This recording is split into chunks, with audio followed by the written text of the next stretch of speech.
I am a huge Robert Jordan fan. I don't know if you know this, but I've read The Wheel of Time 3 times, which is quite the monumental undertaking if you know how many words that is. Those books are door stoppers, and I really enjoyed it. I actually really even liked the Brandon Sanderson conclusion to it. While the styles were very different, obviously Brandon Sanderson's got a much different way of writing.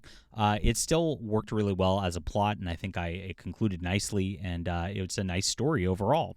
Unfortunately, when Amazon decided to take this over and make their show of it, they just gutted it and just made a complete bastardization of The Wheel of Time. It's been a horrible show. I can't believe they're making a third season and that this third season's out. Who's watching this to make this happen? Very bizarre stuff. But of course, we knew that there was going to be a lot of propaganda in it. Of course, they replaced a lot of people with black people. It was such a weird thing. It doesn't make any sense. When you're in this like remote village that's like so remote, like even the big empire that you're a part of, like barely knows who you are, barely shows up periodically, and everybody kind of knows everybody there. Why are there some like random different mixed race people in there? It doesn't make any sense whatsoever. And so just killed the setting, kills the immersion just on that level. But now, of course, they're intentionally trying to push this as a LGBTQ agenda propaganda sort of thing. And we knew this all along. This is what Amazon always does, what Netflix always does. That's why we have to take back storytelling these days. Now, if you don't know, Robert Jordan was a Christian guy, and so I don't know how he'd feel about this. He'd probably be rolling over in his grave at this juncture. And as they're further bastardizing what happened with the Wheel of Time, it's sad we're never going to be able to get a good Wheel of Time visual adaptation like this, but it is what it is. Let's get into this news in just a moment. Please hit the like and subscribe button. Join us here. I am a fantasy author myself. My name's John Delarose. This is The Demon's Eye. I wrote not a doorstopper or anything like this, but I did a classic sword and sorcery style book, which are like the 40s through 60s stuff, the golden age, where you have good fighting evil. You have a strong male lead who's rescuing a princess. You got some epic battles that show up. This is the type of fantasy they used to write back in the day that Amazon will never touch these days. So if you like that kind of thing, if you miss classic fantasy, this is the good spot for you. I'm glad you found the channel. Start reading today. We have a huge reception. I've gotten a lot of emails from you guys on this book saying it's great. I'm listening to you guys. I'm going to write some more fantasy soon in the future, which I appreciate you all being here. For now, grab this. It's a standalone book. It finishes. There's no continuations. There's no danger of R.R. Martin or a Wheel of Time in this. You will be able to read this and just enjoy the conclusion, because I feel like that's something missing in books these days too. And I appreciate you for being here. Thanks for making this a huge success upon its launch last week. And it's in the description below if you want to check it out. It's available on both Kindle and paperback. Thank you so much. All right. So Rafe Judkins, the showrunner for The Wheel of Time, admitted in an interview he's intentionally turned Prime Video Wheel of Time show into LGBTQ plus propaganda with the intention of normalizing sodomy. Ugh. Gross. Here's the interview with his Hollywood reporters. He declared he devoted his entire life to turn the show into a piece of gay propaganda. While discussing why he turned Moraine and Suyan into sodomizers, of course, he made them gay in this book when they were implied that they were just really close friends like sisters in the novels. Very sad. It is felt essential that their relationship be textual. It's one of the most important relationships in the books and how it drives the plot. It's almost like the inciting incident of the show is contained within relationships between these two.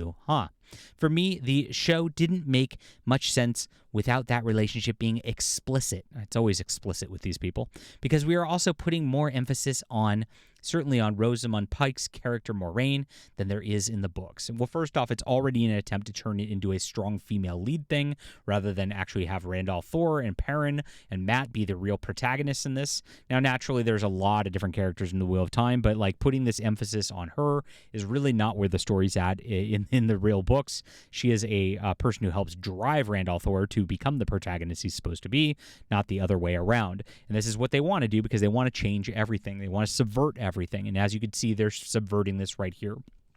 He says you're also looking for an artist says, why am I telling this story? And of course, with these Hollywood types, it's always to push the gay shit. That's all they care about. They're just weird people who are involved in their creepy sex fetishes all the way around. And we know exactly how Hollywood is, and we know exactly how corrupt they are at every single level. This is exactly what they want to do over and over. Why are they doing this? That's all they care about, is their hedonistic, evil lifestyles. And that's the whole problem with the culture over the last 20 years.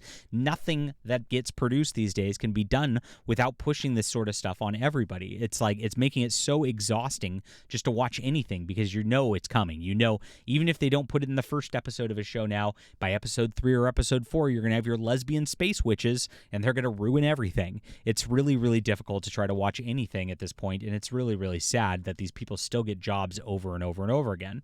He says, I have to devote my life to this story for years and years. It was worth devoting my life to telling this beautiful story. Well, you don't care about the actual story, apparently, but also that the lead was a queer character. Oh, yes. Please clap, everybody. I've never seen a fantasy show where our lead was just casually a queer character that wasn't only directed at the queer community. Let's parse that out. I've never seen a fantasy show where our lead was a casually queer character. So now it's not just a queer character, just a casual queer character, not only directed at the queer community. Oh my gosh, this is so painful. It always has to be a first for them, right? They always think it's year 0 where they're doing something innovative and stunning and brave. Now it's not just enough that, like, you got the queer character. No, now it has to be a lead casually queer character not directed at the queer community, whatever the hell that means. So who is this actually directed at? Well, you know exactly what that means. The modern audience. It is directed at the, quote, queer community, because otherwise you wouldn't do this. And that means that the actual show is directed at nobody, because there's nobody interested in actually watching this at this juncture.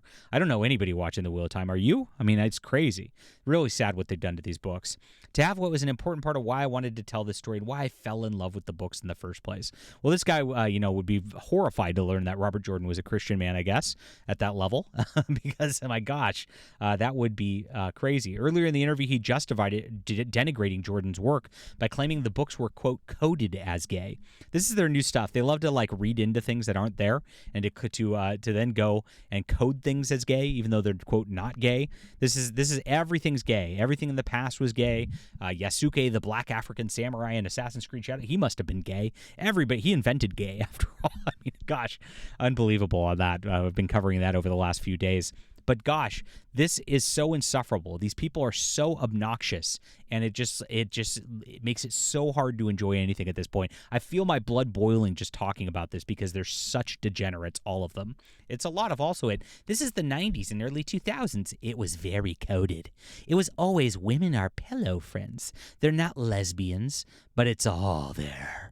When you're reading it, it felt like a big billboard signs of, these are queer stories. These are queer characters, especially in comparison to all the other fantasy I've been reading. Ugh, spare me. For me, it was all very important to find that in shows today. It's always so important to just make everything gay, isn't it? These people just have one thing on their minds, and it's just, it's gross.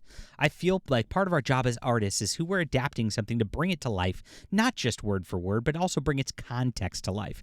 So there's his admission that this is not there. It wasn't in the original books, wasn't intended that way, but he's going to make it that way anyway. And he's going to pretend it was always meant to be that way, even though and it's very easy to do this when the author's dead and can't defend himself on this level, right?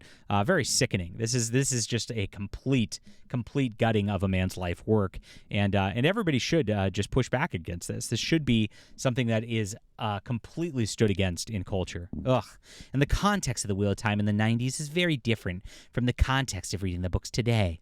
I wanted to infuse that into the show and hopefully let people who weren't seeing themselves in fantasy shows see themselves in Wheel of Time. Well, this is pretty funny because you turn on House of the Dragons, it's got gay shit in it. You turn on Game of Thrones, it's got gay shit in it. So what doesn't have gay shit in it? Can I have a fantasy show that doesn't have gay shit in it? Please, anyone, anywhere, I would love for this to happen. They're even implying that in Rings of Power that there's queer characters in there. They said it at San Diego Comic-Con last year when they were asked with the question. They can't stop themselves because that's all they think about, and this is why they can't create any sort of good stories anymore. Robert Jordan had a vision of a strong male lead actually going out there and doing an epic thing, fighting against real evil. I mean, this is a man taking on like the equivalent of Satan in the show. That is what the premise of it all is. And this wheel has this cycle of time and all that, where the guy gets out and they get reborn. It's a very interesting setup, an interesting world building premise. And yet, no, let's throw that all to the side and just make it about gay shit. That is what these people do every single time. It's so obnoxious, and this is why all their stuff fails every single time. Oh, so I would say 30 to 50% of the people in the world of Wheel of Time are probably not straight. Look at these people. Look at their hubris in this. This is what they want. This is his vision for the world. He wants all these gay people out there. He wants to groom everybody into this so that he can engage in more of this promiscuity with everybody else. That's really what it's all about. Let's be honest. There's nothing else to it except for that with these people. It's so insufferable. It's painful. So he says, we're trying to infuse that in the show, not make it feel like an exception to the rule, but make them feel like a natural, central part of the world. This is DEI, the show, and that's why it's such a disaster all the way around. And that's why we need to take storytelling back, my friends. This needs to stop. We need to turn off these Hollywood slop shows and rebuild things from scratch, which is going to be done in books first as we do this and go along. So that's what I'm doing right here. This is an epic world of fantasy that you're going to love and enjoy, and it's going to have none of that crap in it. We're going to bring things back to the classics and make fantasy what it was supposed to be again. So check it out. This is in the description below. Thank you guys so much for reading and making this a success so far. Let me know what you think about the Wheel of Time. I'm really this is one of those properties that I love the Wheel of Time so much. It makes me very, very mad. I want to call this guy out so bad. And, so painful. Hit the like and subscribe button. We'll be back soon.